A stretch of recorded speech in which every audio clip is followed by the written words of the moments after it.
those who have ẹ̀yin wà lórí ìkàlẹ̀ ti gbọ́ gbogbo nǹkan tí mo ti sọ tẹ́lẹ̀ we are now live, and I plan to have this show for maximum 2 hours.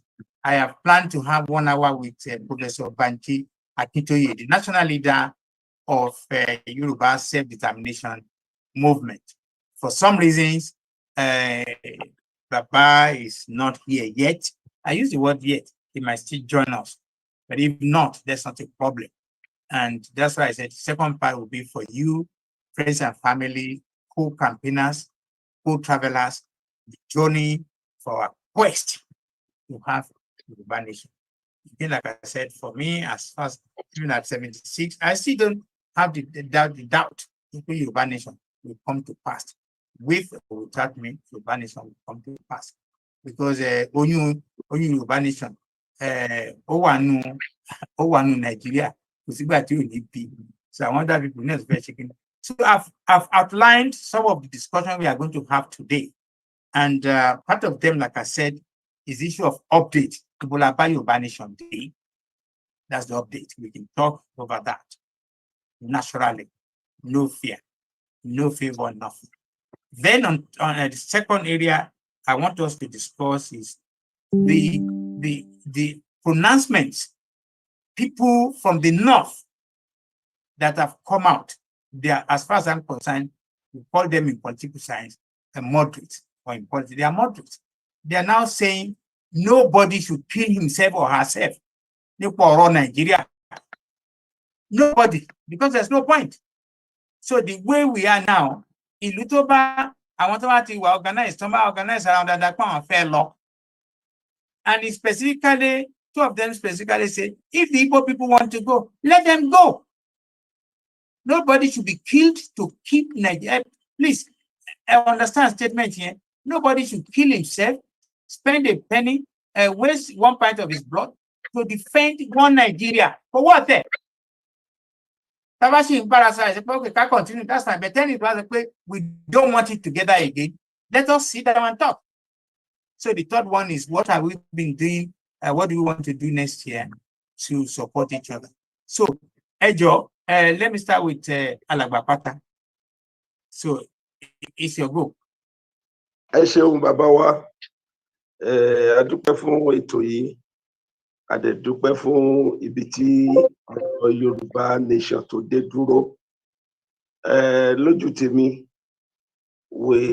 láti 2001, pàápàá láti ìgbà tí ọ̀rọ̀ ilé bàbá olóyè ti ṣẹlẹ̀, then tí rally ti wáyé, yẹn ti kó ọdún 2001, kájà sọ pé lójú tèmi a ní a little bit standstill. We are not going backward, now that we are moving forward.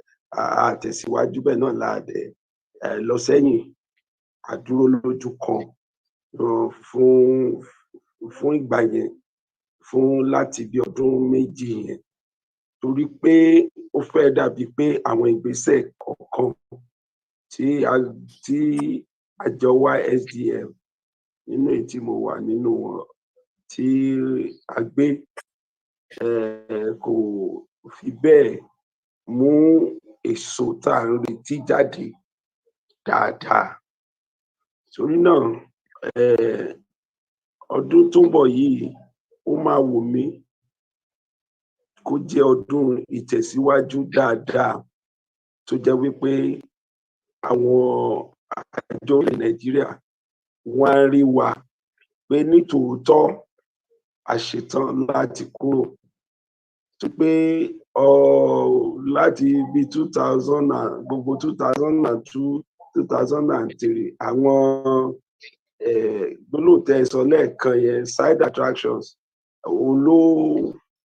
ló pọ̀ jù, eléyìí bú eléyìí, tọ̀hún bú eléyìí, àwọn kiri nìyẹn. But on that course gangan tí kò sí tó jẹ́ kókó, kò sí kan tá a rí tó jẹ́ kókó tó wá. Àwọn ènìyàn gan wọ́n béèrè lọ́wọ́ àwa tá a gbẹrù pé ibo lẹ tún bá dé báyìí. expectation àwọn èèyàn high lórí ọ̀rọ̀ Yorùbá nation, ó high gan ni, tó sì jẹ́ wípé nígbà tí lọ ní 2001 yẹn 2002 kí nìkan tá a ṣe bóyá ṣùgbọ́n ó tiẹ̀ ti wá rẹ̀ ọkọ̀ pé nìkan ṣe ni.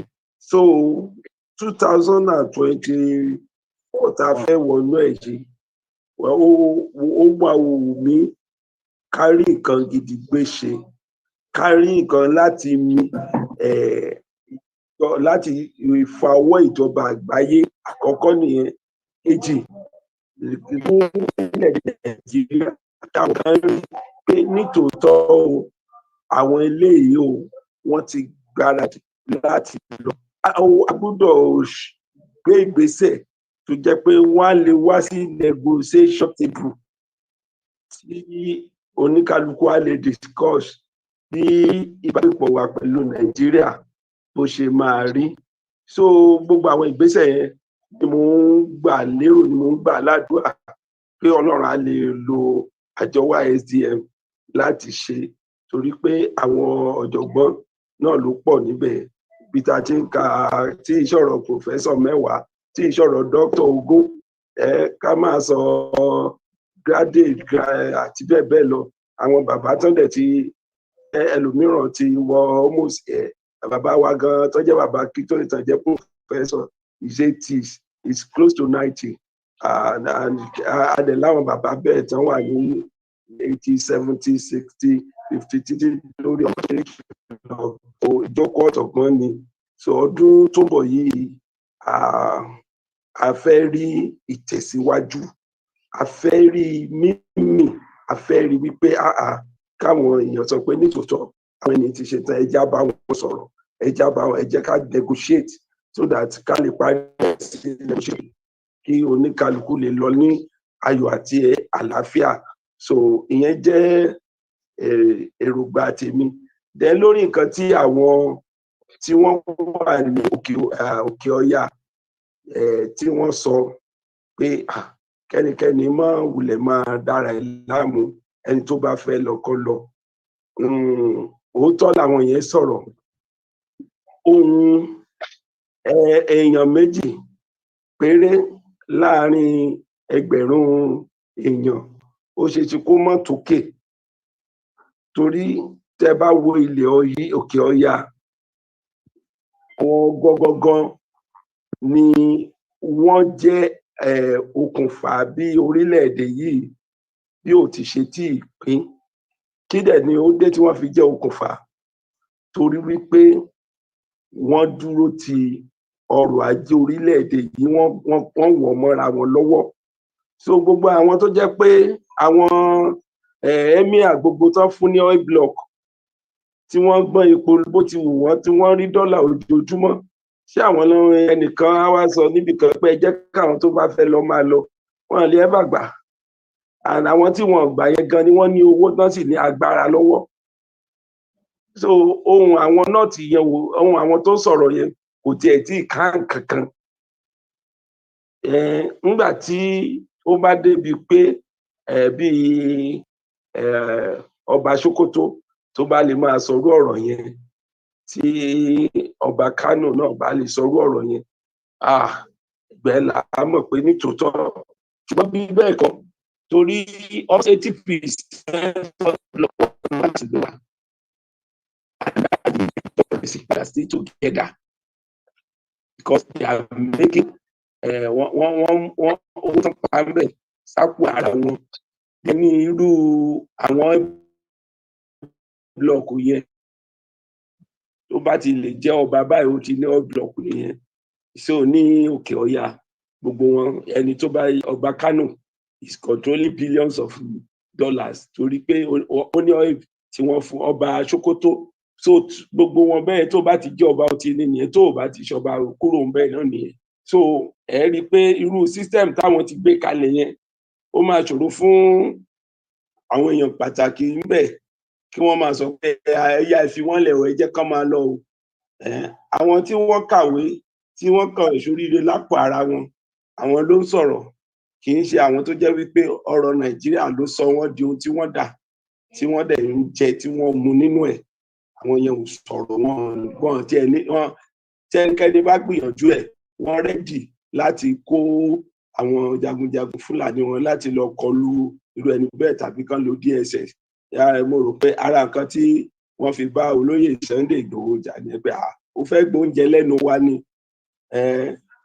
Bí ẹni bá ń sọ pé kí Nàìjíríà pín lọ́dọ̀ wọn bí ìgbà tó fẹ́ gbóúnjẹ lẹ́nu wọn nìyẹn. Torí náà wọn ò tí ì tó, ṣùgbọ́n tí àwa náà bá lè ṣiṣẹ́ takuntakun lọ́dún yìí tá a lè mú wọn wá sí negotiation table orí tábìlì ìjíròrò tí àwọn náà òkè ẹ fẹ́ lọ ní báyìí táwa náà dẹ̀ sọ pé bá a ṣe fẹ́ rìn nílé ìgbà yẹn kan ládé yẹn lómi àdẹ́dùn ó ṣẹlẹ̀ ní 2024 tá a fẹ́ mú èyí so that kí lílọ yẹ wa kó lè yá kíákíá kọ́lọ́run kó lè gbà wá kúrò lọ́wọ́ orílẹ̀-èdè burúkú, orílẹ̀-èdè tí ò lófin, orílẹ̀-èdè tí ò náání ẹ̀mí àti. Orílẹ̀ tó sọ gbọ́n ìyọ́ ti ìwé fọwọ́ ní kẹwàá ìgbàgbọ́ ìbílẹ̀ tí ìmọ̀ kan lọ àwọn tó wà ń bẹ̀.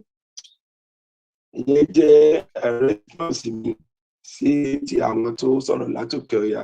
So that's my response. Thank you. Ẹ ṣé mo dúpẹ́ lọ́wọ́ yín. Ẹ jọ̀ọ́ ẹ má bínú wà lórí ìjókòó. We are all not going to be the same. Jẹ́ ká try láti civil. If you're not happy with what anybody is saying, raise up your hand. I will recognize you. So, like I said, we're not going to be all the same. Well, let me quickly respond to, let me take the last few points to Alagbapata to raise. I'll put up on structure. Ó lè dàbí pé tí wọ́n máa ń kàwé tí wọ́n máa ń lọ́gbọ́n tí wọ́n máa ń ṣe gbogbo ẹ̀. Àwa South West la ní majority ọgbọ́n tí Nàìjíríà ń lò. Àwa la lòye, àwa la làṣà, àwa la ní gbogbo ẹ̀. But the question is kí la fi ṣe? That's the truth, kí la fi ṣe? The last part of observation yìí sir, tí an average Hausa man tó bá sọ̀rọ̀ síta, tó bá make a press conference, take it serious. Take it serious. Because that particular two scholars, they are speaking on behalf of millions of their people. They will follow them. Our Yoruba la ki la defend the culture again, confession leader and leader. Our education ma basic that's fine. Again, like I said, these are issues. My experience as a student of law is often Canada, Germany, America, on logun, on lubadi, on la foshe, on the Lunde, on Bawe, on the Lost Church. On to ko pa pade wa den wa olori buruku an ton je pon ya were gan ilu oyinbo wa nbi on wa repete, but they have laws, rules and regulations. Or nothing wrong. So I was we're not making progress, but in your discussing billing. I just want to tell you, response not enough. My engineer play I'll send it to him. Into what he was saying, he said, fair ogun jamo láti keep Nigeria together. Ẹ jẹ́ ká process ẹ̀ dáadáa. Kíni máa yín wí? Only nobody, whether from the north, south, east, or whatever, ló láti fẹ́ jà to keep Nigeria together. Ẹ jẹ́ ká gbọ́ nǹkan tó ń sọ.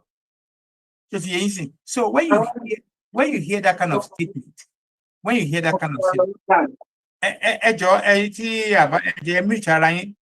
you still have the freedom to interact while engineer meet everybody. So at least people can still enjoy their privacy. They can still take calls until tobacco and tobacco and also so we allow them to talk. So I understand and so Alagbapata, the first Northerner, the second Northerner spoke on behalf.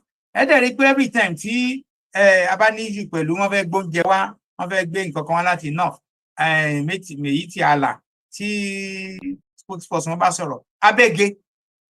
Ohun tó bá sọ báyìí ni. Ṣẹ́dẹ̀mọ̀ àwa iná la máa fi wọ́n ṣe yẹ pé gọ̀lúgọ̀ ni wọ́n nǹkan kan bẹ́ẹ̀ yẹn. Well, that is who they are. So I would not want to say pé àwọn méjì tí wọ́n sọ̀rọ̀ yẹn ọ̀rọ̀ wọn ò ní kíní. Kó tó sọ because gbogbo àwọn emirs, gbogbo àwọn gbogbo ni mẹ́mbà Àrẹwà náà mọ̀ nǹkan tó ń lọ. So ó dẹ̀ ti sọ àwọn gbogbo àwọn náà ti bẹ̀ sí rí kí ni nǹkan náà. Enough is enough. Then tọ́ bá dẹ̀ sí yìí sí táwọn kan bá dẹ̀ sí wà náà tọ́ sì believe pé ńkọ́ àwọn ò ní gbà. I think that's foul new. It's not going to hold for too long. Tó ti dé stage kan ó dà kẹ́yìn sísì pé ọmọ yẹn Àrẹwà ọmọ yẹn obìnrin ó ti lọ study law ó study medicine ṣùgbọ́n gbogbo àwọn ọmọ yìí kọ̀ọ̀kan bẹ́ẹ̀ ìgbà tó bá pẹ́ tó bá yá àwọn ọmọ yìí míì ló máa toast ọmọ yìí tó máa take her out of the fold pé well máa dáṣẹ́ sí wọn. So we are not going to be under the bondage of Northerner forever. Ẹ má jẹ́ kí yẹn dàbí pé òun ló ń bà á lẹ́rù òun ló ń jẹ́ kẹrin la ṣe ń rò bá kan. No, it's just a sign of weakness on behalf of Yoruba. It's a sign of weakness. Wípé ṣe nǹkan tí ẹ ká ṣe. Àwọn spokesperson tí wọ́n jáde regularly. Àwọn oní spokesperson tí wá. Káà náà máa jáde regularly ká máa sọ̀rọ̀. And I have said it on many forums. Pé look, àtìgbà Yorùbá nation is a political process. Agbára kankan ò lè gbà, the only agbára tó lè gbà ni pé ká ti ẹnu wa ká negotiate ká sọ̀rọ̀. I have friends who are like, àwọn ò fẹ́ gbọ́ restructuring, àwọn ò fẹ́ gbọ́ kíní. You need to, ayé yìí kìí ṣe next year ló máa parí. Abáyé ń bí ni tó ti wà ní thousands of years before. Ṣé time àwọn Aristoteles ni àbá àwọn Plato tàbá àwọn who is who tán ti kọjá tán ti kọ̀wé lẹ̀ pé ẹ̀la tó ń kà lẹ́nu. Ìyá gangan we are passing through. There's going to be another, so I dey insist pé n ta bá fẹ́ lénìí sí ọ̀la 2024 òun láti jẹ́. No, things doesn't work that way. So it's still going to be part of history. Pé ńgbà táwọn kan tán try láti gba Yorùbá nation tí ò tètè bọ́ sí what they now do wọ́n settle fún restructuring wọ́n settle fún kínní. There was a time táwọn kan insist. I'm one of the first person to insist pé ẹ jẹ́ ká ní plan B. Àwọn kan fò lẹ̀ náà ní ká ìgbéra máa gbégbà. Today plan B is romantic. It's something we need to talk about.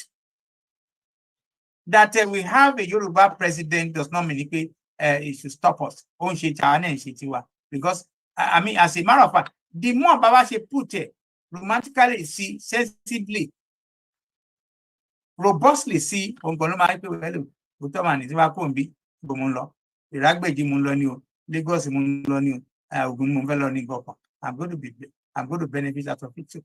Let us get it right.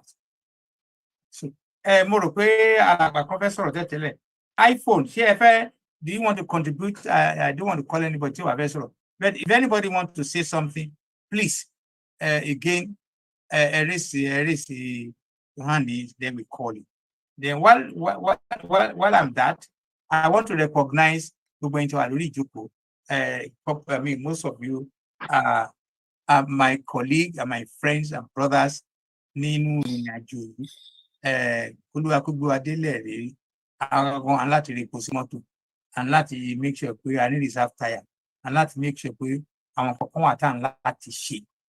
Nǹkan tá a bá ṣe bọ́n ṣe yẹ kán ní kán ṣe ṣe we might end up not to get the result.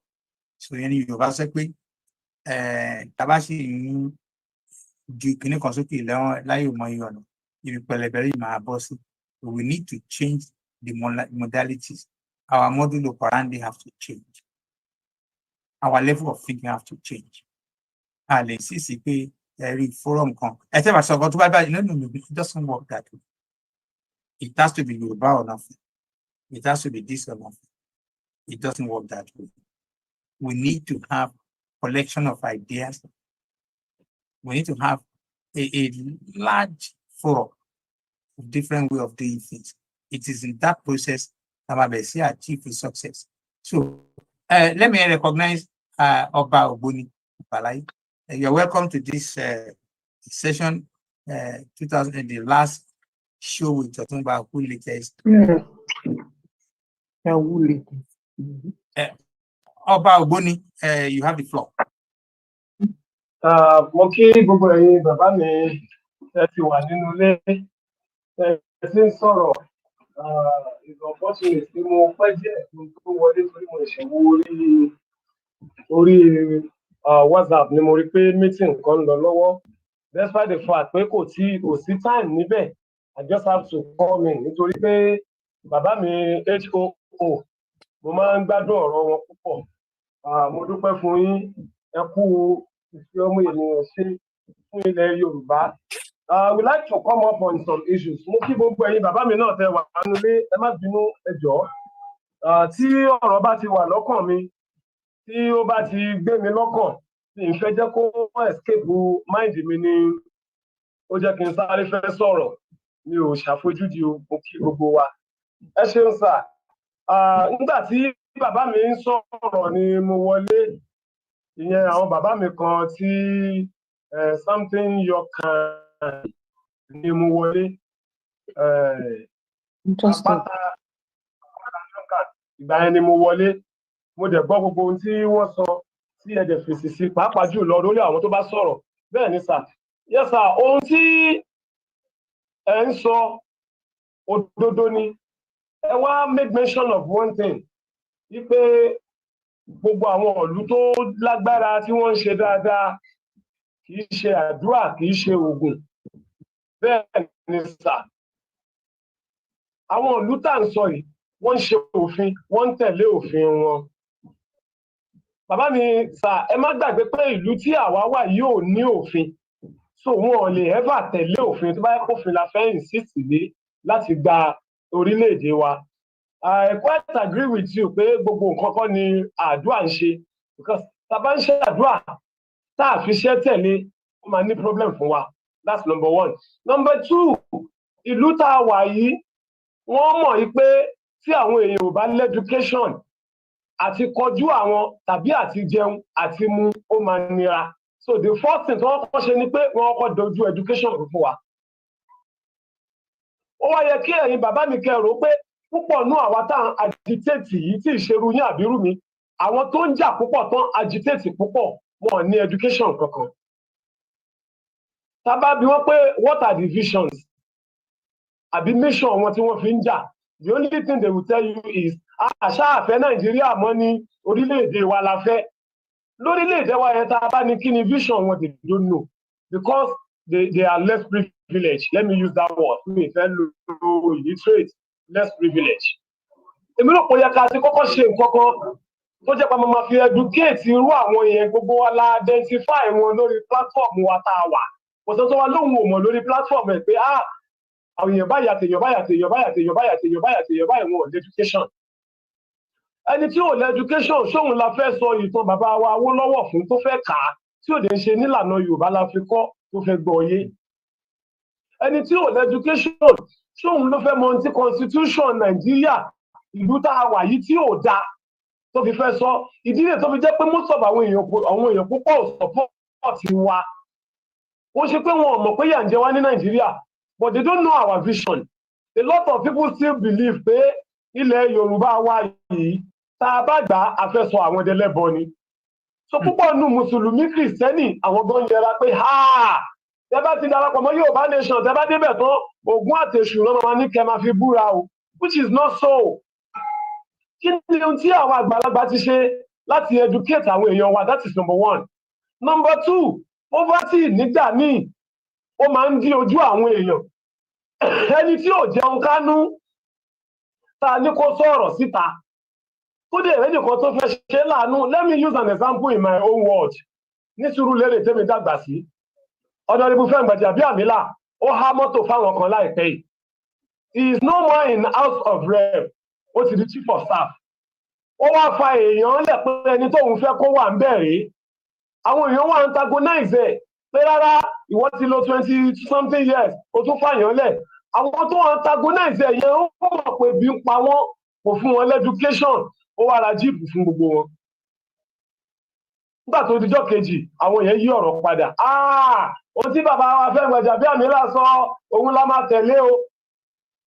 Kò sí ní tó jẹ́ kó sọ bẹ́ẹ̀ ni pé ebi ń pa wọ́n, and he knows pé àwọn tó ń ra mọ́tò fún yìí wọn ò lè sustain ẹ̀, wọn ò lè ra fúẹ̀lì sínú ẹ̀ níbi tó máa maintain ní mọ́tò yẹn, eventually wọ́n máa ta mọ́tò yẹn láti náà. Ohun tó dẹ̀ ṣe fún wọn yìí kò ṣe ní kọ̀rọ̀ kó sọ fún wọn pé mọ́tò yìí o owó àti 12 million rèé, mo fi ra ilẹ̀ fún ẹ, mo kọ́lé fún ẹ, mo fi 4 million lórí ẹ̀, mo fi dókòwò fún ẹ, máa ṣe. Because sọ́mọ̀ pé tó bá níṣẹ́ lápá wọn ò ní parapọ̀ máwọn mọ́. Irú àwọn akitiyan yìí ló yẹ kí àwa Yorùbá nation lábẹ́lẹ̀ àwọn tàyí tẹ̀ wá ń diaspora mo yìn yín o, I really commend your effort, kudos to you all.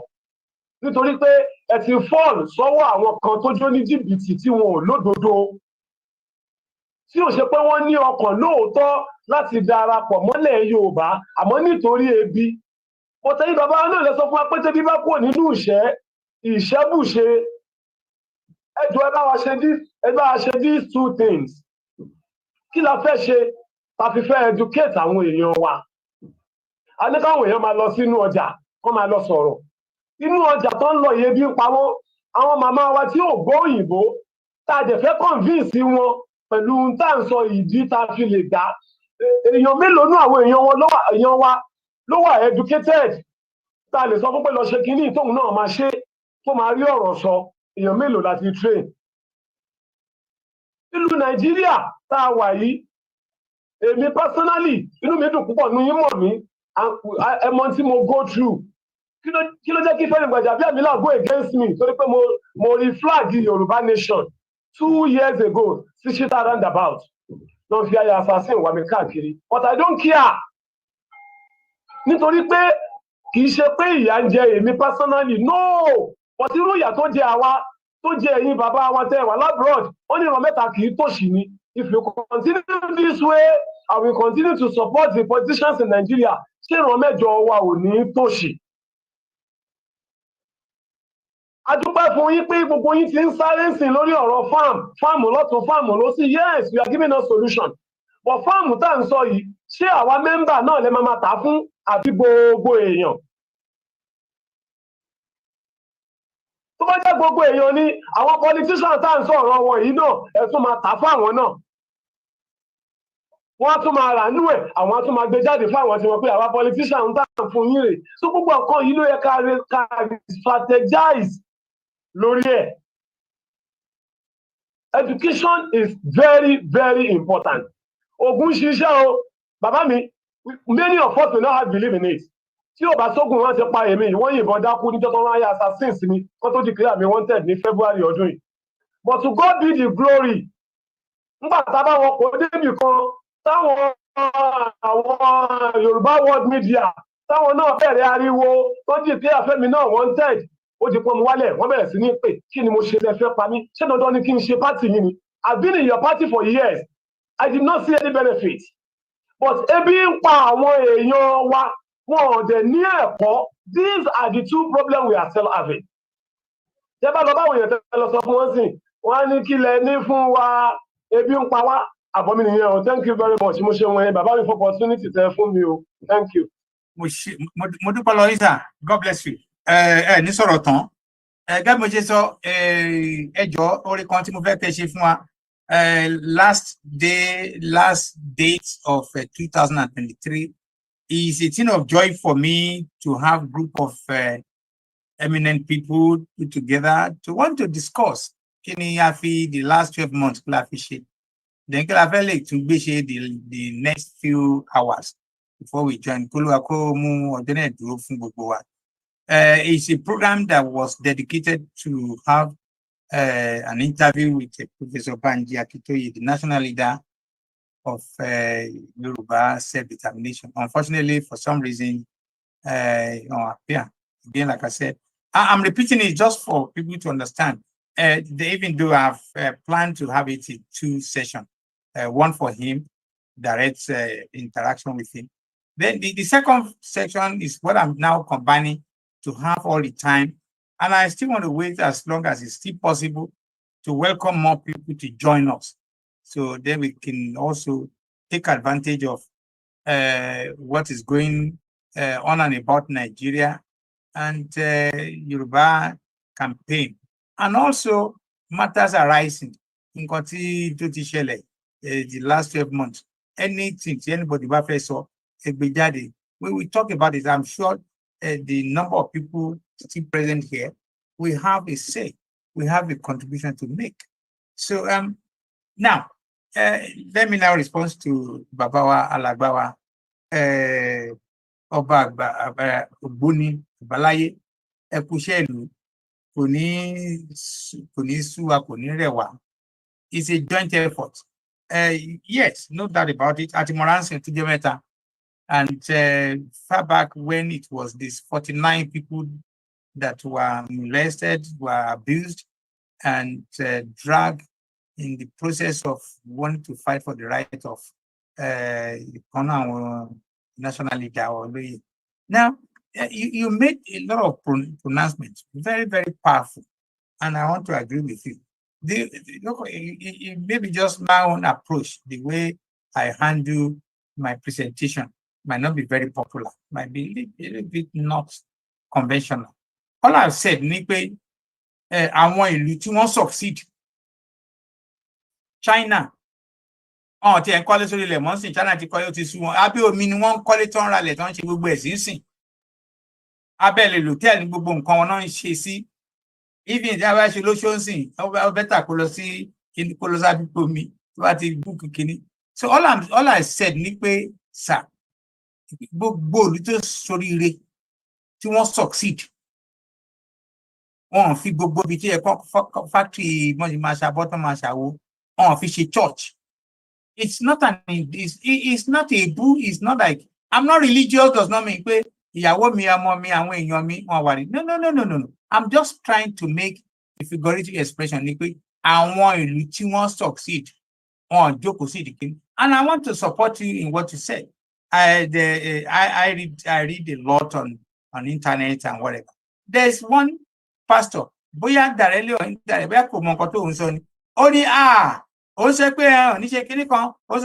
because Nigeria ni pipe iya Sunak, Prime Minister UK, iya olorogun, Baba Donald Trump, iya odaba kan bẹ́ẹ̀. So gbogbo bí ìlú bí táwọn wà yìí, ìlú bí táwọn láti gbàdúrà táwọn láti ṣe nǹkan. And I agree with him. And that's exactly what you are saying. And you just alluded to what you went through. Nígbà tí wàhálà your local constituents rep. I remember I was part of it. So I know exactly what it is. So I am not disparaging. I am not saying Agbara or no Agbara. Of course, I know Agbara Wadada. But let's take advantage of the reality. Agbara, they're supposed to be a kind of a backup. They're supposed to be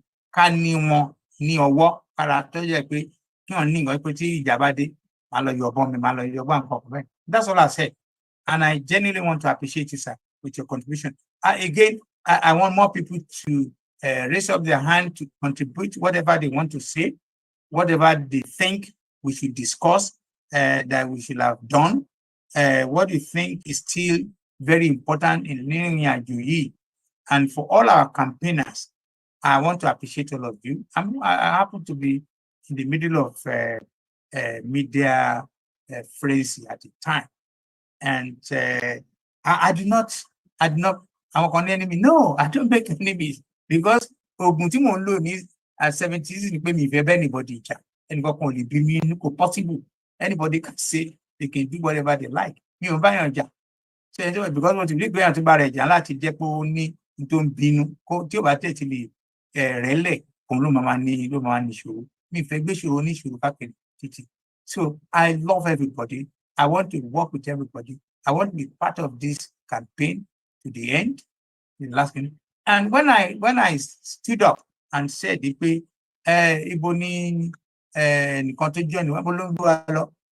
for some reasons, some people will be, how dare you? Because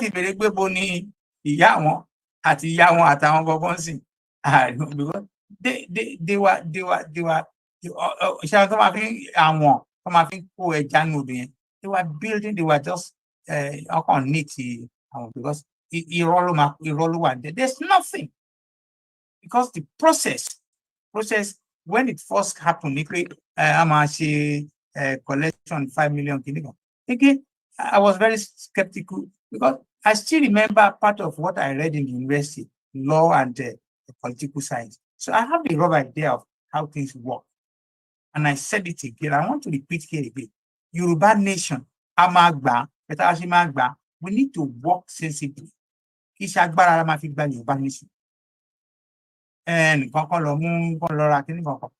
not going to work. We will need to sit down and negotiate because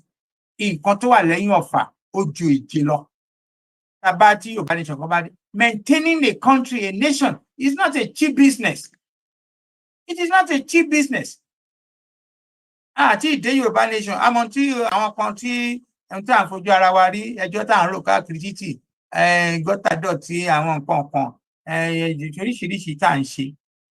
so let us get it right.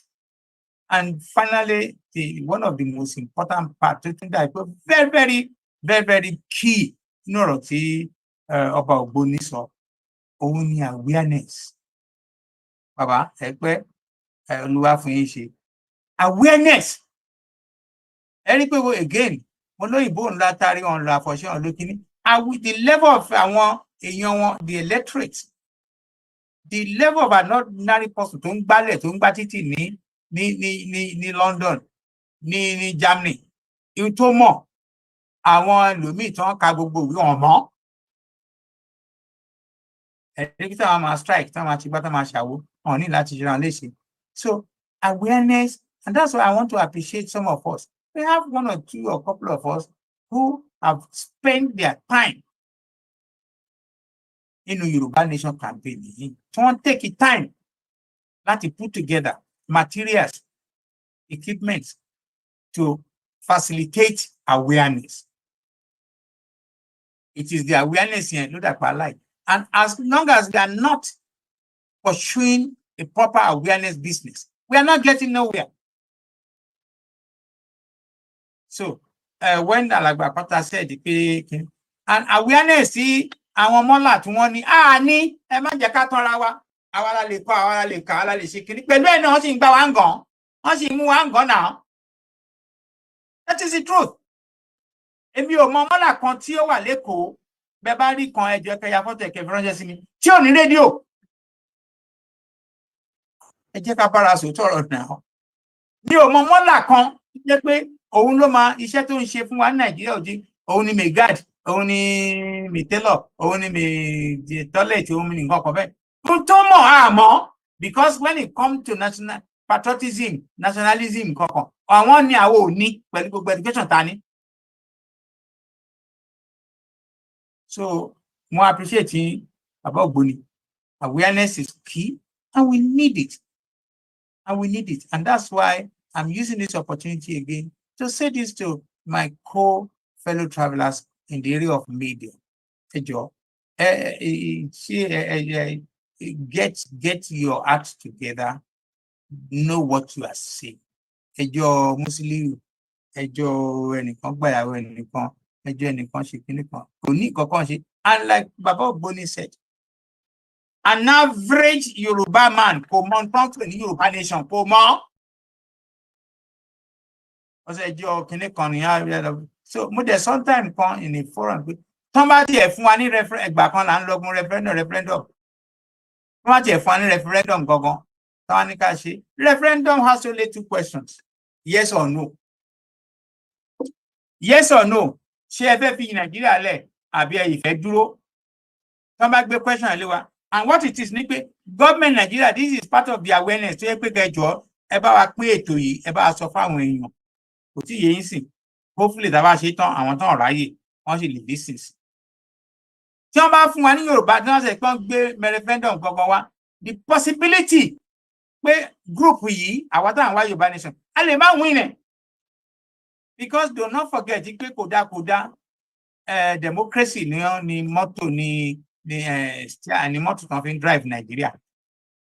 Democracy will allow pé kí àwọn tó fẹ́ yes wọ́n campaign, àwọn tó fẹ́ no wọ́n campaign. Àwọn tó sọ pé yes ipa fẹ́ lọ á campaign. Àwọn tó fẹ́ no á campaign. Tẹ́wọ́ lè ráwọn tó ní no yẹn á ní nǹkan tí wọ́n fẹ́ fi ṣe ingredients argument wọn. So àwọn tó bá fẹ́ yes yẹn bí ta ti ń pò yẹ kàn tó ẹ̀ pé àwọn ò rí lè. Ẹnìkan dẹ̀ sọ mẹ́rin lẹ́ẹ̀kan pé one of the reasons they don't want to go with me. Tẹ́ bá lọ sí Yorùbá nation kankan bẹ́ẹ̀ ni o pé ṣé o tẹ́ ẹ̀ ń ṣe yìí yẹn kan. There's so many things, but it all boils down pé àti ní quality awareness campaign machinery. We need to get that. Àwọn professor this, professor that, tó fẹ́ dá sọ̀rọ̀, á kàn máa wọ̀ ẹ́ pé ṣáà ilé ìmọ̀ kankan yìí. So I'm still want more contribution. I want people to contribute to say whatever they feel, whatever they think. And also, I've seen a couple of YSDM members around. I would like to hear from them. Kí ni latest nípa YSDM? Mbole Bashede, there's a change of guard. I want to congratulate the new deputy national chairman. I believe I want to use this opportunity to greet him, to welcome him. So, and I hope so. But let me use this opportunity to start probably picking up people because yes, I do a lot of monologue. I have been in the business for almost 20 years. I've not collected a penny from anybody. I enjoy speaking for the ordinary people. I did it many years in the UK on the national television, Sky, and I always reach out to people government campaign for and against. And I have campaigned for the last government because a lot of people Otunbahoo, and truly and honestly, I regretted it because this. Having said that, this time around, I want to look properly before I leave. Baba Sambayo, YSDM lẹ́jọ́ lẹ́wà lórí ìkàlẹ̀. Ẹ bá wa sọ̀rọ̀, walk us through kí ni latest nípa YSDM. Baba Sambayo. Hello. Alàgbà Sambayo. Ṣé ìpẹ́ kan lọ́gọ̀ọ́ ẹ̀ ń lọ ṣe afternoon lunch, Sunday lunch? Okay, bóyá ká tún rí ẹlòmíì tí looks like alàgbà tó wà lórí iPhone. Baba Sambayo. Bàbá ẹ lè pè mí kí n má dáhùn. No, bóyá gbà tí 143. Èjì mi sì ẹlòmíì àkàntì kan tì mí ṣubú mi. Ẹ mọ̀ pé yìí sínú wọn. You are welcome, sir. Kí ló ń ṣẹlẹ̀ ní YSDM? Ọmọ yín mo jẹ́ o, ẹ má pè mí bàbá o. Ẹ pẹ̀lẹ́ sà. Walk us through. I have few people who wants to know what is going on. YSDM is going. There is a very good thing to YSDM. I really appreciate. Cherry the structure. See, any organization can buy any structure. It may not be perfect, but you can tap from that structure to improve and improve and improve. So that structure to one layer is still there. As you'll be aware, we have a new vice chair now, and the executive, there are some few people that are in the executive now that will be members of the executive from the various committees or directorates.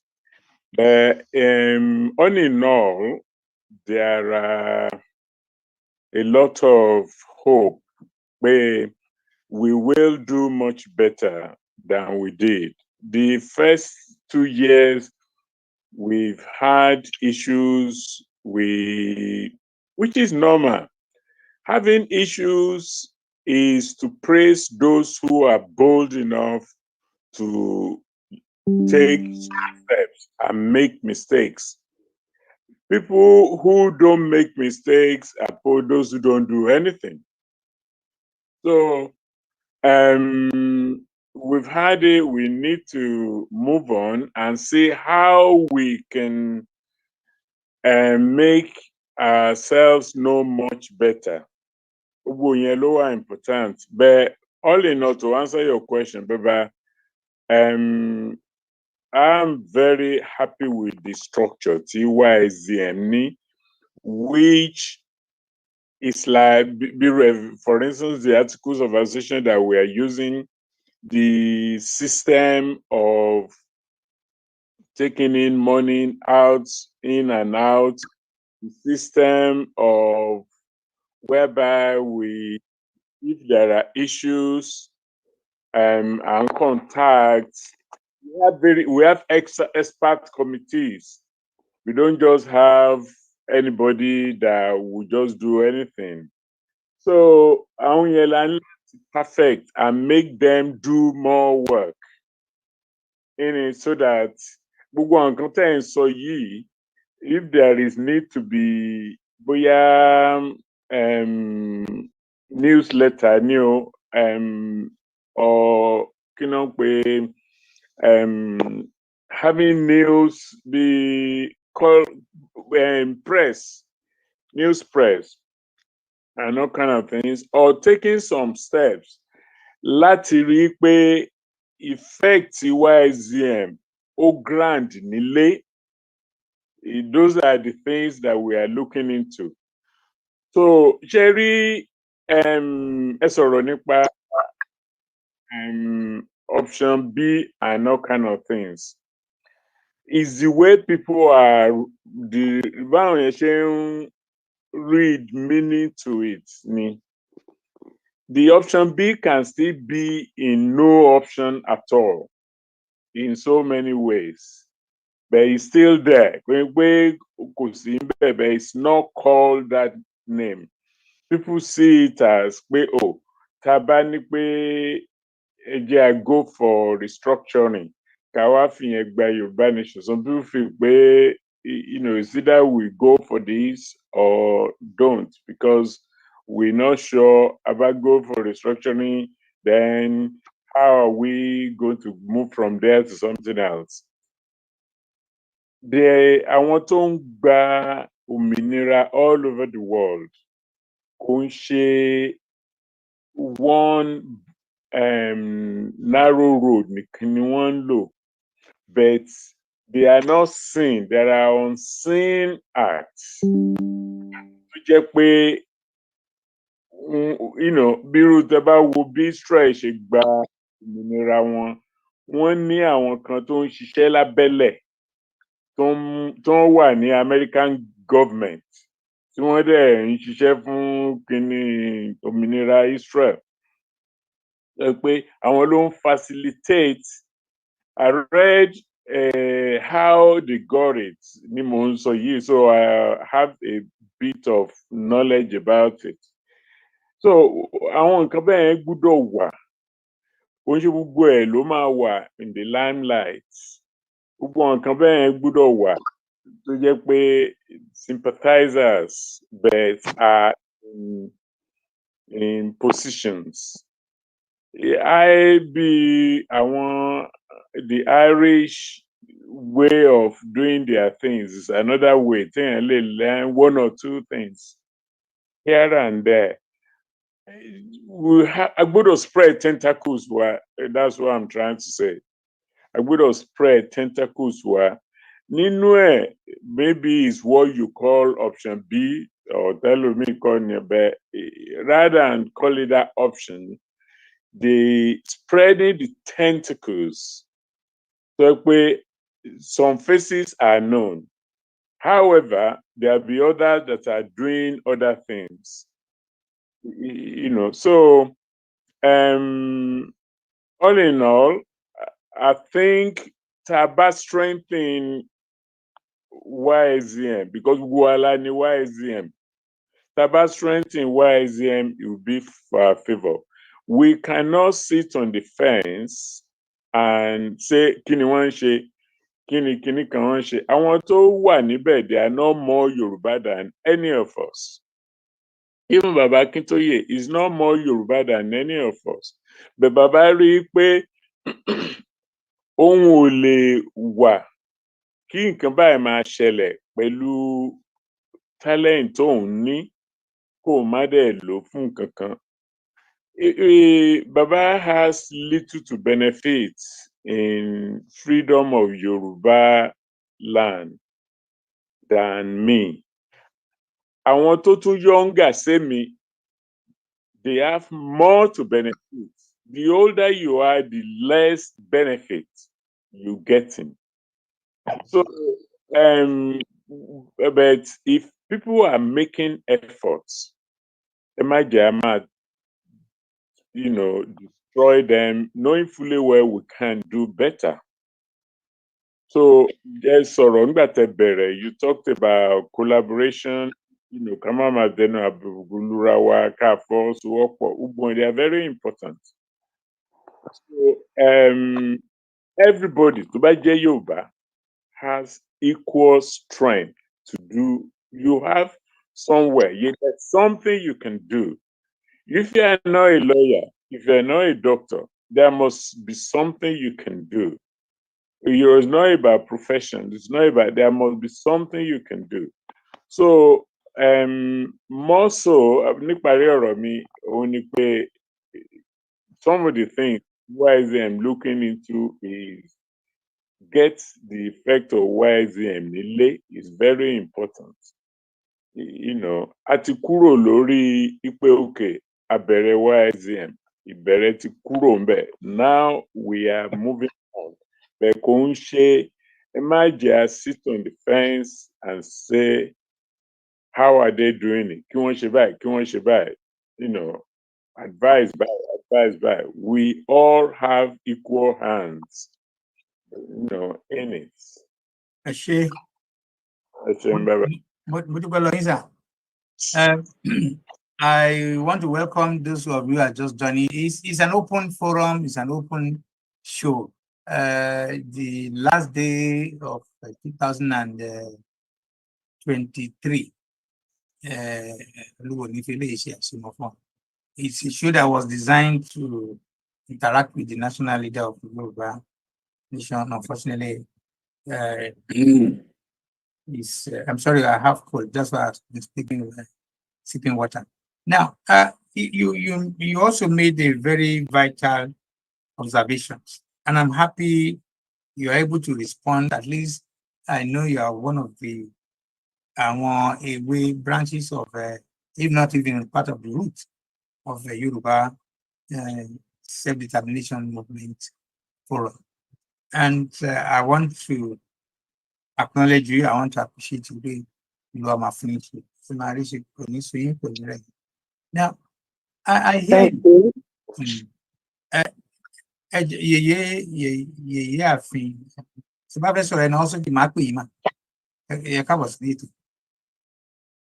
So I hear you.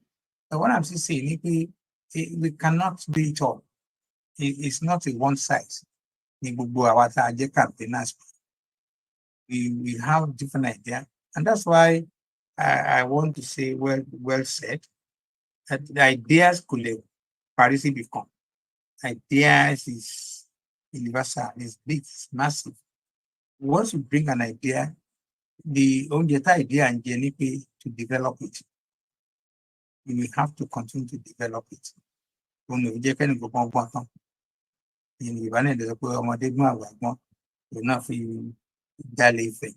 So ideas pumping of ideas enough laboratory experiment. There's still a lot, and again, like I said, it's not the dream. Where we all have the dreams, wishes, and aspirations. It's not something overnight. We need to understand our dreams, we need to work on it. I want to talk about Palestine at Israel. They've been on it 75 years. And like I said, we need to understand that is going to be benefit and history of tomorrow. So we just want to get it right. So I want to appreciate you, like Bassam. Just quickly before I give the floor to my next guest, my next is the issue of the plan B again. The way I introduce, I'm the convener, me at Dr. Dine Fashaki. When we started the idea of plan B was, and I want to repeat, plan B means something. If this is not working, then something is wrong. Could they see anything in the whole universe that I know to only backup? Could possible aeroplane only backup, only plan in case of this, in case of that. Even I want heavy liners, ocean liners, only backup. Only my work, but the people ní could possible. Really, we can only backup, exit, later and we go only exit. So the backup around that time that came to mind was I want to represent Yoruba nation. They weren't doing what we want them to do. The plan, the backup would be, let's have a plan B, let us replace it. I would have really loved to, because I say to my friends and family, Timba join Nigerian politics, Lola, because it's very but at my age, owó ní fẹ́ kó jẹ, kí ní fẹ́ fowó yín, kí ní fẹ́ fi ṣe, ṣe fẹ́ yà kọ́lé ní àbí fẹ́ ra lẹ̀, àbí fẹ́ gbọ́mọ gbé. Agbára gangan ò sí gbọ́mọ fún èjì. So we need people who will be dedicated, devoted, and willing to support the policy, the idea of what we want. So having said this, again, some of what we are discussing today, we can improve on them as time goes on. Let me call on iPhone.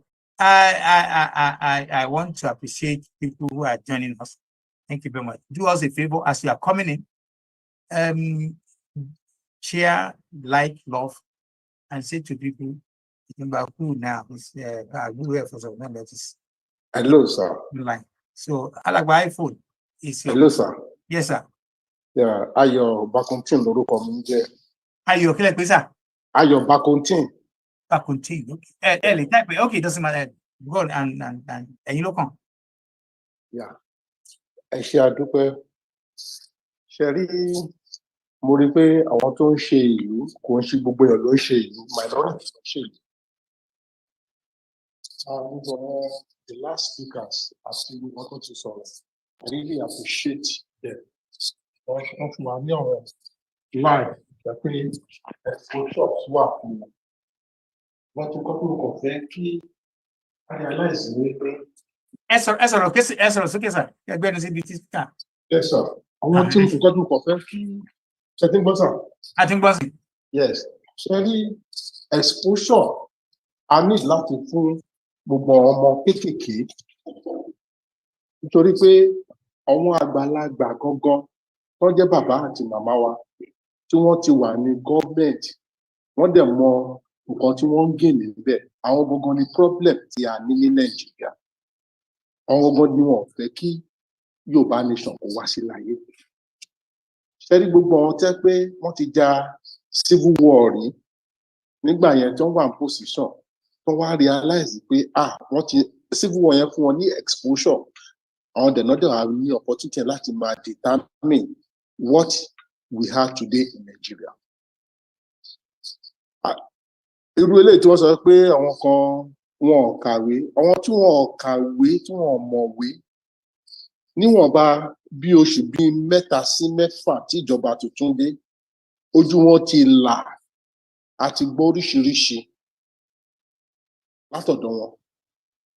Àwọn tó tẹ̀ kàwé, àwọn àbúrò wa tó kàwé tó ṣe everything, àwọn gan náà wá jẹ́ problem. Tẹ bá wọn sọ̀rọ̀ pé Yorùbá nation, the next comment wọn sọ wá ní wọn gbọ́ra wọn. Kí ni ìtumọ̀ pé wọn gbọ́ra wọn? They will not give you a quoted reason. Pé nǹkan tó fà á nìyẹn. Ẹlòmíì wọ́n sọ wípé ẹ̀ náà ń bèèrè lórí. I ask them, most of them who we regarded to be our leaders in Nigeria, most of them have traveled out of the country. What do they gain from being outside the country? Wọ́n gain nǹkan kan. Ká dúpẹ́ lọ́wọ́ bàbá wó lọ́wọ́. what he begs for Nigeria is what we regarded to be in Nigeria today. Láti ìgbà tí bàbá yẹn ti lọ, kò sí nǹkan tuntun tó ṣe. Àkàbẹ̀ṣe náà ta gbogbo nǹkan tí bàbá ṣe sílẹ̀. Ṣé rí gbogbo ala níṣẹ́ yẹn ṣe?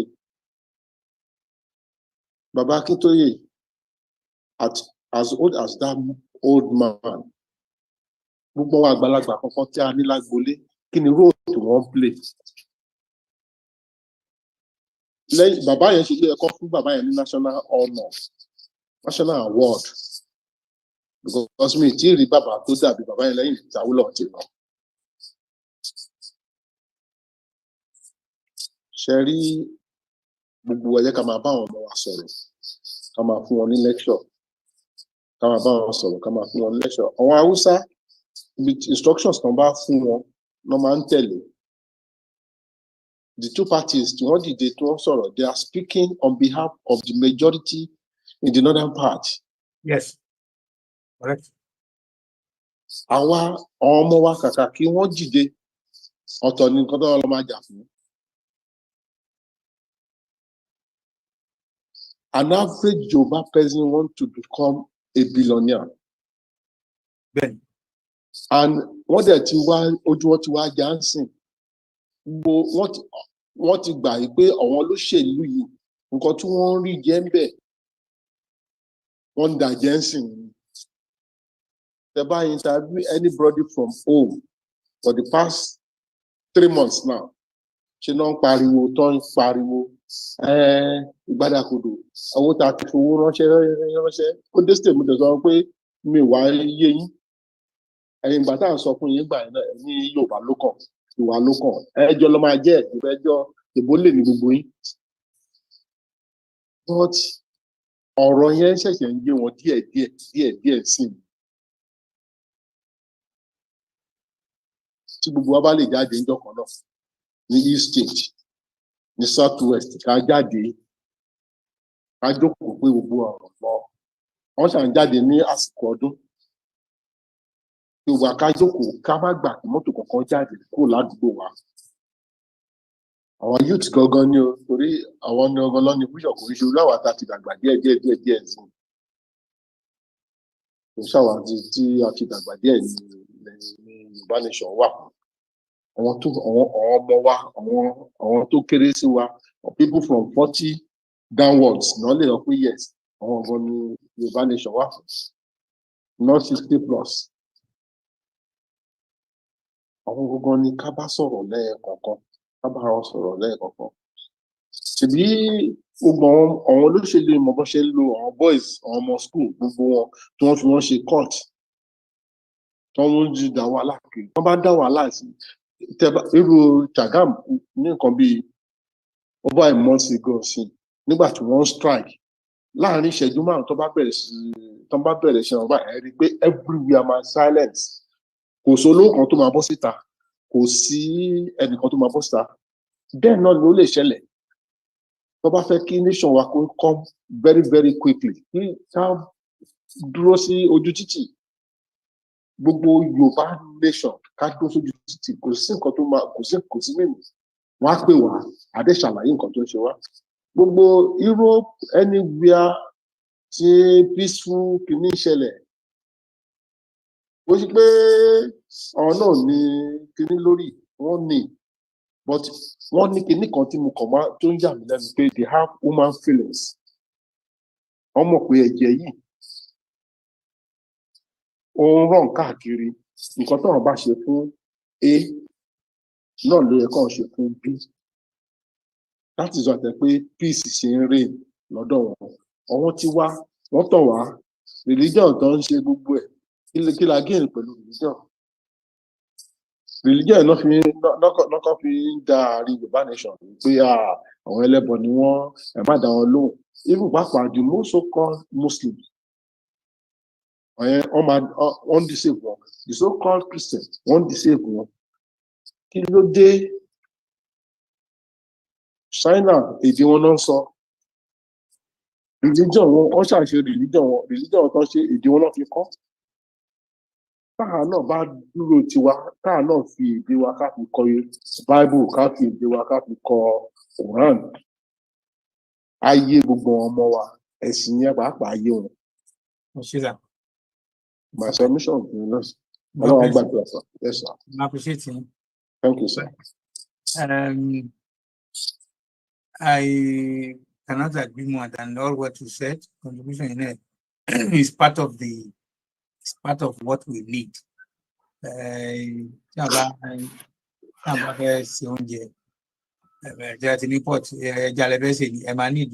Ingredients not to make it good. I want to recognize one or two people that just joined. I have a senior in the house. Senior gba mi ṣe mọ mo tún ní junior senior mo tún ní senior mo dẹ̀ tún ní senior ẹgbẹ́ mi. I want to quickly recognize her. Shola Yusuf is a veteran journalist, a highly educated woman in the business of journalism. She's been in it for a while, and we generally do a program every Sunday. I think for the last almost 2 years. It is the best platform that I know that you can come. And then I'm going to get her to speak more about it. It's a platform where people have free mind. But free mind is also one of the most important things. People that are stranded in building up achievements is people who choose to restrict. Yes, to restrict whatever they want to say. And that's happened in Western Europe many years back. So without further whatever, let me welcome, well, I call her different names, Auntie Shola Yusuf, Erorama. Ẹ káàbọ̀ sórí ètò. Ẹ ṣeun o, ṣé ń gbọ́ mi? À ń gbọ́ yín dáadáa mà. So, ẹ má bínú, mo wà ní ìsinmi pẹ̀lú ọmọ mi ní Michigan. Mo bẹ̀rẹ̀ pẹ̀lú yín bọ̀ tó bọ́ sí àsìkò tí mò ń ṣe ọlọ́mọkúyà tí mò ń rìn káàkiri. Ní àárín kan, kinní yẹn ó já. Ṣé ń gbọ́ mi báyìí? À ń gbọ́ yín dáadáa mà. Ẹ ṣeun. Àsìkò gbà kan kinní yẹn lọ páfe ìgbà tí mo tún padà dé agbègbè ni mo tún ń gbọ́. Mo fẹ́ kọ́kọ́ kí Ọ̀túnba Òsénì, èèyàn pàtàkì òní olùfẹ́ irú wọn lèmi máa ń rí tí mo máa kọrin pé inú mi dùn pé mo jẹ́ Yorùbá torí pé akin ni wọ́n lọ́jọ́ gbogbo wọ́n nífẹ̀ẹ́ Yorùbá wọ́n sì ní ìfaradà púpọ̀ wọ́n ní àmúmọ́ra àgbàlagbà tí ìbínú irú wọn ni ọmọ wọn máa ń pọ̀ àgbà tí ìbínú ni irú wọn mo dúpẹ́ fún Ọlọ́run pé Yorùbá ní irú èèyàn bíi tiwọn nínú ìran wa àjíǹde ara máa jẹ yín irú èmi ọwà máa jẹ́ senior yín jọ̀wọ́ la bí àkàrà tí àkàrà ń bímọ ẹ̀yin làgbà ẹ̀yin lẹ̀gbọ́n ohun tí ẹ fi ń ṣe àgbà ẹlẹ́dàá ò ní lọ́wọ́ yín. Àmì nídìí iṣẹ́ yìí tí bá tẹ̀ ń bá ka 20 years oṣù ẹ̀ mọ́ṣẹ́ pé yẹn kan kan bíi 30 or 40 so èèyàn dẹ̀ lè that nobody can take it away from you. One of my professors was just 30 something but mo ń ṣe political science ní university tó bá wọlé professor is ọ̀gá ní so ọ̀gá ní ìdíṣẹ́ yìí I cannot take that experience is kò dẹ̀ sẹ́ni tó lè ṣe tó lè fún mi. Ara ìwà ìrẹ̀lẹ̀ tí ẹ fi jọ ọ̀pọ̀lọpọ̀ lójú náà nù ẹ ṣé mo dúpẹ́ ọgbọ́n yín ò ní dópin. Àwọn nǹkan kan wà tí mo fẹ́ tọ́ka sí ó dùn mí pé mo ti ń gbìyànjú láti máa wá sí forum wọn ṣùgbọ́n ó bọ́ sí ọjọ́ Sunday tá a máa múra Yorùbá Gbòde sílẹ̀ mo ti wá mú lọ́kùnkúndùn pé kọ́dún ìtó parí ṣémi ìwà ní yọjú ni mo bá ya ara pálá wọlé mo kí àwọn èèyàn pàtàkì tí mo mọ̀ náà alàgbà Sam Bayo wọn ò yẹ wọn ò gbò bí wọ́n ti ń náwó ni wọ́n ń nára lórí gbogbo àwọn platform lórí ìlọsíwájú Yorùbá mo dúpẹ́ púpọ̀ lọ́wọ́ yín ẹ kú àmójúbà ọdún àti gbogbo àwọn àgbààgbà tí wọ́n wà ní orí ìkànnì yìí mo kí yín. Àwọn nǹkan kan wà tí mo fẹ́ tọ́ka sí tó jẹ́ pé ó máa ń dùn mí ṣé ẹ rí àgbà Yorùbá nation Ọlọ́run ló máa gbà fún wa ṣùgbọ́n àwọn èèyàn wa tí wọ́n ń gbìyànjú tí wọ́n láwọn ń ṣe ìyànjú pé ká lè gba Yorùbá nation ó yẹ ká bára wa sọ̀rọ̀. Wọ́n ti sọ di nǹkan míì wọ́n ti sọ di nǹkan míì tí wọ́n sì sọ dà àfàìmọ̀ ni o bóyá ibi tí wọ́n ń gbé ẹsẹ̀ lọ bóyá ó máa jẹ́ kó yá wa láti gbà á kó mọ̀ bá dàbí ìrìn ọmọ Ísírẹ́lì tí ìrìn 40 ọjọ́ tó di 40 ọdún. Lára nǹkan tí mo rí pé àìṣedéédé tá à ń ṣe ni pé àwa Yorùbá tá a ní à ń ṣe ìpolongo Yorùbá nation à ń bára wa jà nítorí owó sì ni. Gbogbo àwọn tí wọ́n ní fọ́rọ̀mù ọ̀pọ̀lọpọ̀ wọn ni mo ti bá sọ̀rọ̀. Nígbà tí èmi dá Yorùbá Gbòde sílẹ̀ n ò dá sílẹ̀ nítorí Yorùbá nation, mo sì máa ń sọ pé kì í ṣe torí Yorùbá nation. Torí wípé ní kété tí mo ti dé ìlú yìí tí mo ti dé Amẹ́ríkà mo rò pé mo jẹ́ ọ̀kan lára ẹni tó kọ́kọ́ dá ìròyìn tàbí ìpolongo ẹni tó kọ́kọ́ dá sílẹ̀ láti máa ṣe ètò bá abẹ̀rẹ̀ kulẹ̀ nìkan tó lé ní ọdún 25 sẹ́yìn lábẹ̀rẹ̀ kulẹ̀ yìí lórí rédíò kan. Ọ̀rọ̀ Yorùbá nation kò sì tí ì fi bẹ́ẹ̀ rinlẹ̀ ńgbà náà. Inú àwọn èèyàn wá dùn pé wọ́n láǹfààní láti gbọ́ rédíò Yorùbá fún ìgbà àkọ́kọ́. Ẹlòmíì á gbé mọ́tò rẹ̀ torí short wave là ń lò. Wọ́n á gbé mọ́tò wọn láti ibi tó jẹ́ bíi wákàtí kan wọ́n á wakọ̀ kí wọ́n lè bá láǹfààní láti gbọ́ lórí rédíò wọn. Ìyún fi hàn wá wípé àwọn èèyàn wá nífẹ̀ẹ́ Yorùbá. Àwọn èèyàn wa wọ́n nífẹ̀ẹ́ Yorùbá wọ́n sì fẹ́ràn àṣà àti ìṣe Yorùbá. Ìgbà tí Yorùbá Gbòde tó bẹ̀rẹ̀ ni èmi ti ṣe àwo tí mo pè ní èèwọ̀ ó gbèjà tí mo ké sí ìjọba ológun tó wà ń ta ńgbà náà pé ẹ jẹ́ kí ọlọ́dẹ ó dọ́dẹ ṣe. Mo ní atare ò ṣe é papọ̀ mọ́ bùró. Gbàǹjà tó bá fẹ́ ṣe bí àbàtà ní ayé pè lábìdún ẹgbẹ́ ẹyẹlẹyẹ wọlé ológun ẹ jẹ́ kí kálukú ó ṣe tiwọn. Lùgáàdì tó pa wá pọ̀ níjọ́sí ó yé wọn pé a kì í ṣọ̀kan ṣebí nítorí owó orí tiwọn ni. Mo ní Adéṣọlá ò bá wọn tan ní Súlèjà. Ìwà wa ìṣe wa èdè wa ò jọra kọlọ́dẹ ó dọ́dẹ ṣe. Tipẹ́tipẹ́ ààrẹ Tinubu ló wáá fi àwo yẹn lọ́lẹ̀ òdìkejì rẹ̀ ní ikú Abíọ́lá. Àtìgbà yẹn láti ń pariwo díẹ̀díẹ̀ ṣùgbọ́n ìgbàgbọ́ tèmi ni wípé kì í ṣe gbogbo wa ló máa yé. Oríṣi àwọn méjì ni àwọn tí ó yẹ ká bá sọ̀rọ̀. Àwọn tí wọ́n ń bá àwọn Yorùbá ẹgbẹ́ wa jà nítorí pé wọ́n nígbàgbọ́ pé wọn ò nífẹ̀ẹ́ sí Yorùbá nation. Èmi a máa sọ fún wọn pé ẹ má bá wọn jà. Tí ò bá yé wọn ń kọ́ ẹ láyé wọn ni ẹni tẹ́ ẹ bá jà kò ní tẹ́tí sí yín. Ẹni tẹ́ ẹ mú lọ́tà tẹ́ ẹ bá jà báwo ló ṣe máa gbọ́ ti yín? Ebi ló ń pa ní bákan náà ọ̀rọ̀ ìdùn ní bákan náà. Ẹ jẹ́ ká bára wa sọ̀rọ̀ kó lè yé àwọn èèyàn wa.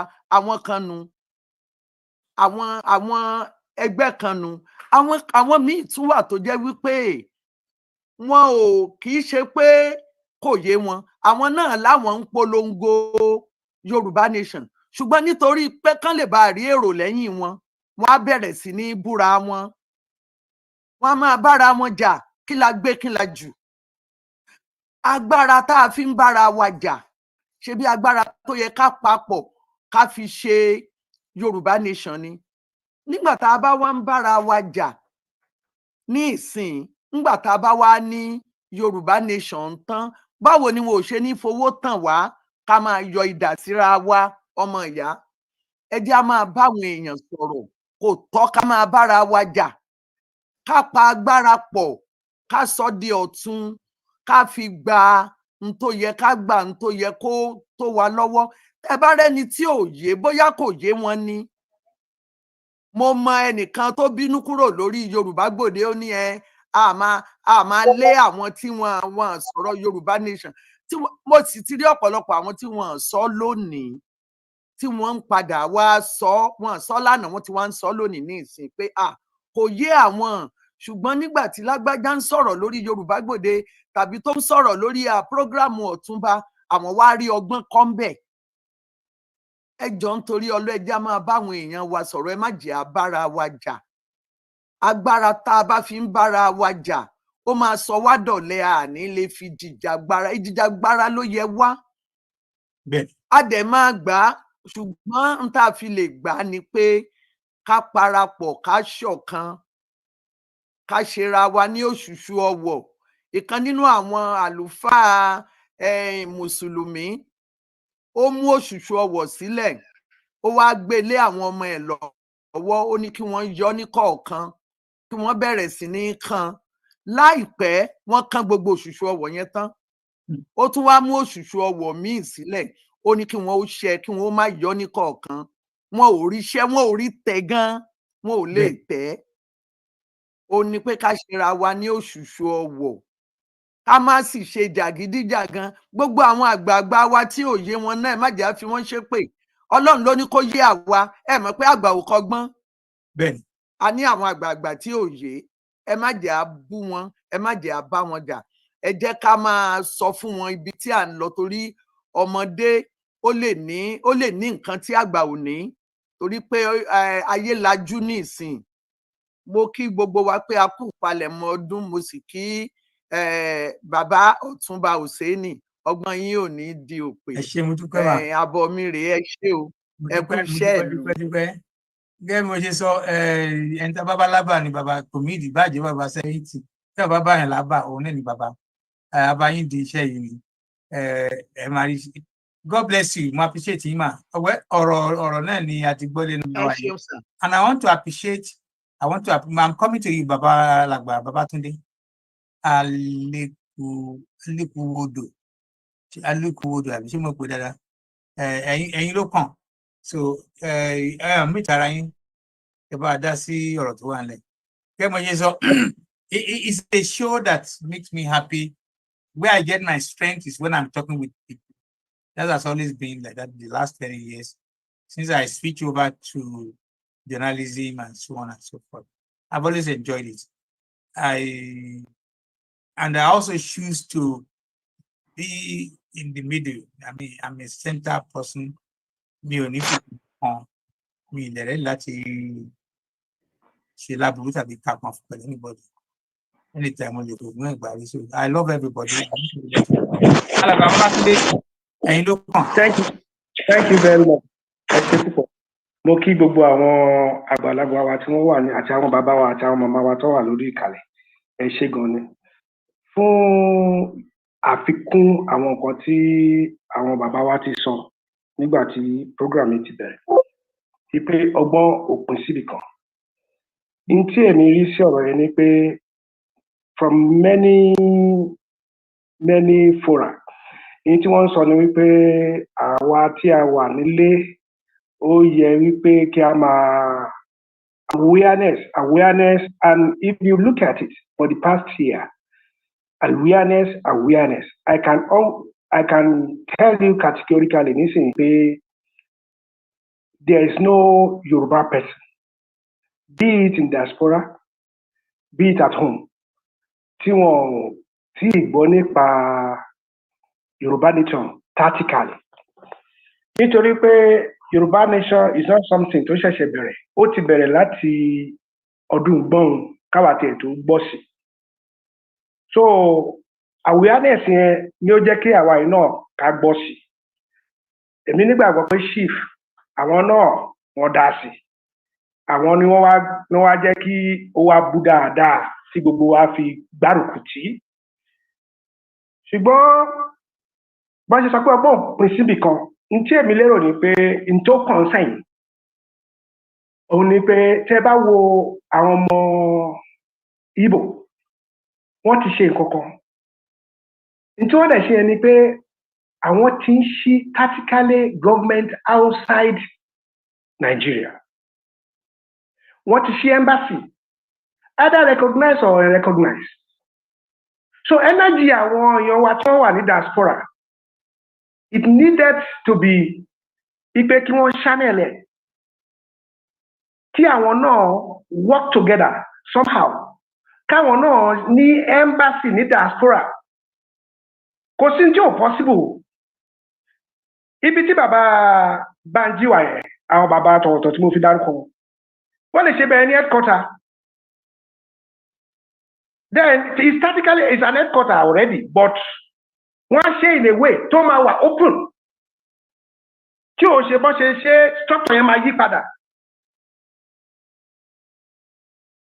Tí structure yẹn bá yí padà, tí wọ́n ṣí embassy tí ó wà ní Europe, tó wà ní Latin America, tó wà ní North America, tó wà ní àwọn other continent bẹ́yẹn. So a lè wá pé àwa náà ti ń fìdí múlẹ̀ bákan. From there things will be coordinated easier. So jẹ́ pé ètò sọ pé mo send owó èmi send sí group tèmi, èmi àwọn kìíní kan náà kò jẹ. Mo send owó, a send owó síbì kan, instead kówó lọ síbì kan, ibì kan ló ń lọ, tó ń dájà sílẹ̀ yẹn. Ẹ máa rí pé ó máa wà more coordinated. So àwọn nǹkan yẹn lèmi rí ní ọgbọ́n ọmọdé tèmi lè fi kún àwọn nǹkan tó ń ṣẹlẹ̀. Because ẹ bá sọ pé àwọn èèyàn wà everybody wà aware o. Lọ́dọ̀ tèmi àwa ń ṣe meeting correct Yorùbá nation. Àwa ò fi sílẹ̀ ńgbà kankan. So God will be with us. Thank you very much, sir. Mo dúpẹ́ lọ́wọ́ yín Alàgbà Babátúndé. Thank you very much. Again, nǹkan tí that's what this idea of àwọn nǹkankan. Gẹ́gẹ́ bí Sisi Ṣọlá ṣe sọ, we are not going to be and about to see even primary school. I think they understand the nǹkan ó very agbọ́n jura wa lọ. Ẹ̀rọ wọn míì á ṣe bí ọ̀dẹ̀bẹ̀ tí tó wà pọ̀ nǹkan tí àwọn teachers ń kọ́ yàtọ̀ sẹ́ni tó yẹ kó look chap. Business of wanting to inherit or to get another nation out of a nation involve a lot. Mo láwọn ọ̀rẹ́ tó yẹ pé historians ni wọ́n. The only one country kan ní ìbúyà Czechoslovakia that the whole world got involved, where East Timor. But that's you can deal with nitty-gritties, the things that we want, things we need to contribute. You said it all. Money, so need to know exactly what we are doing. Poverty, as you mentioned, poverty there can be and they being part a pastor Cornelius Solano Vigetani. Only being part only go. So now. Ìbáṣẹ́njẹ́ máa ní kí lọ pé àwọn ní bọ́ọ̀sì gbogbo àjọ máa jókòó ní ọ̀ní jẹun yàn. Like that. So ẹni tí ebi ń pa tí ò ní nǹkan tí ò ní tó fẹ́ jẹ ní ẹgbẹ́ máa fẹ́ discuss pẹ̀lú ẹ̀ kó lè gbọ́. So Alàgbà Babátúndé, I appreciate you. Alàgbà Gbénga Solomon, and then Joe, while you are still here, but the quality of what we are discussing and the absorption, so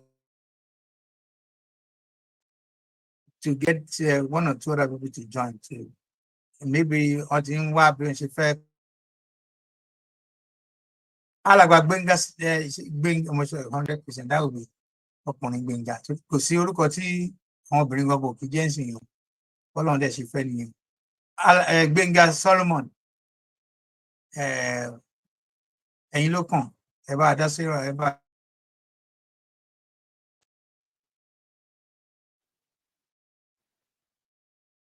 While we are waiting Solomon, part of one tí alàgbà Babátúndé sọ mẹ́lẹ̀ kan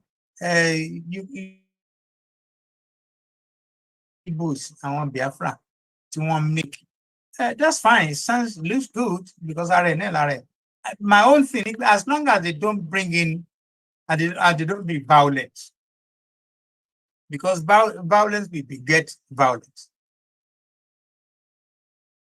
Suffer nínú violence àwọn ordinary people ni, because and being unquestioned of the méjì mẹ́ta yẹn, I also want to tell you that I have one of the president of Biafra, authentic Biafra gangan tí kì í ṣe Samekpan. He's someone tajọ́ ń jẹ, tajọ́ ń mu, tajọ́ ń sùn bí kan, tajọ́ ń ṣeré. He's my very close friend. He's much older than me. He is of the opinion that we will negotiate our way, both inside and outside, to get what we want. Ìjà ò lè gbà gẹ́gẹ́ bí Sisi Ṣọlá sọ. Ìjà ariwo àwọn ariwo kan pàpọ̀ lè gbà. We just need to be meticulous. We just need to know exactly what we are doing. So then, I also want to say to Alàgbà Babátúndé, we are also making efforts. We are trying. Alàgbà Sambayo náà ṣe sọ. And also want to say to you, àárín méjì náà láwọn èèyàn kan náà tí wọ́n ti come up with idea through central office. I hope central office is working with YSDM. Where Alàgbà Sambayo lè bá wa dáhùn yes or no. But central office under the tutelage of Pastor Kebi Orunkosi, they've gone places. I just hope they are running it according to the tenets, according to the spirit of what the central office is designed for. But that's another thing. But we've done even before I want Biafra, we move faster than they are. They are making it more political noise about it. And again, like I said, from experience, interfaith by Yoruba nation cannot include war. War will get back by Yoruba nation. We don't need it. We don't need it. Whether that's it, we don't get it. Because in most cases, Tinubu, you'll be shocked, you'll be surprised. He has sworn to cohabitate everybody together. So,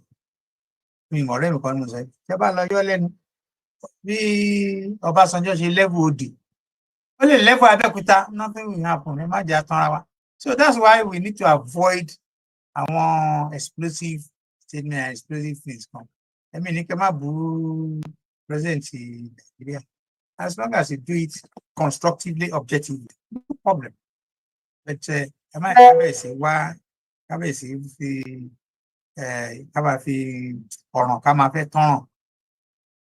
has a business to do to Nigeria and somebody also talked about Obafemi Awolowo. Yes, wonderful. I grew up in the Awolowo family, I can say that. And I know exactly very well that Papa and many other subsequent leaders of Europe, up to as we speak, one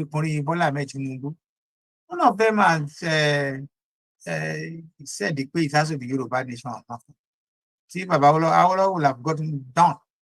But because of love he has for other nationals that make up Nigeria, yeah, only they're using it. I wish I've not spent most of my time for Europe, for Nigeria. But that's history. Alàgbà Gbẹ́ngà Solomon, ẹ̀yin ló kàn.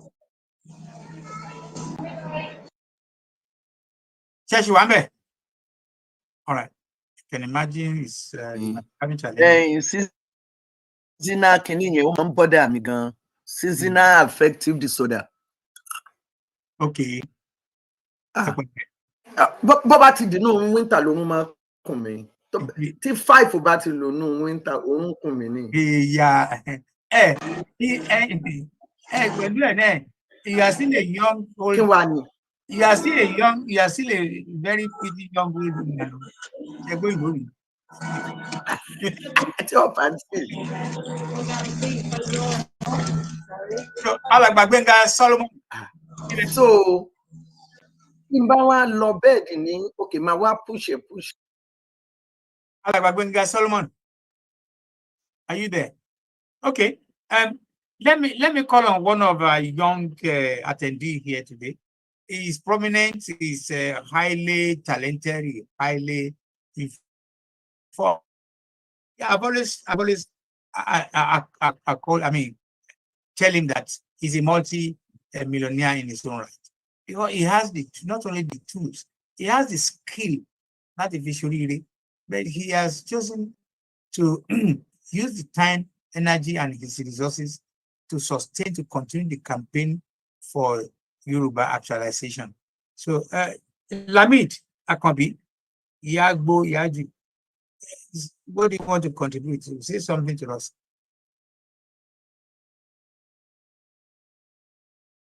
Alàgbà Lamid.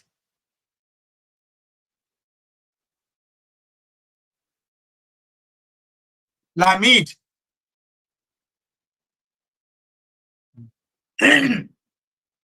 I just hope that when we get to Yoruba nation, àwọn certain things come at our look, and it's one of the things we will have developed our own IT. We will have developed our own method of communication, our mode of communication, and the people like this young man, I'm trying to hear from him. He's been in the business of IT, and he knows it very well. Mo sure pé Zuckerberg gangan tí ó bá jẹ́ modern technology, Zuckerberg could also learn from him. So Lamid Akanbi, Lamid, I want you to contribute. Again, I want to appreciate all of us. iPhone, ṣé old or ni àbí new one? Do you still want to contribute, or bóyá wọ́n yín tètè wà lókè tẹ́lẹ̀? Ṣé wà náà ni àbọ̀wọ́ yìí? All right. Let me start thanking you. I've said we're not going to take all that long. It's my pleasure. I'm extremely happy. And kákan gbàdúrà pé ọdún 2024 abá aláyọ̀ àtàlàfíà inú gbogbo wa dùn. Olúwa gbàdúrà wa.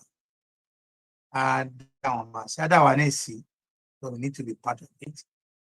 And gbogbo alama lórí lama bọ̀rí. Some of the things that we do not get in 2023, 2024, hopefully we'll produce it, bring it to us. Mo fẹ́ fi àsìkò ìdúpẹ́ lọ́wọ́ Ọ̀pọ̀lápẹ̀, very few lè wá. I appreciate you. I appreciate you. Thank you very, very much. God bless you. I want to wish everybody Happy New Year and more prosperous. Thank you.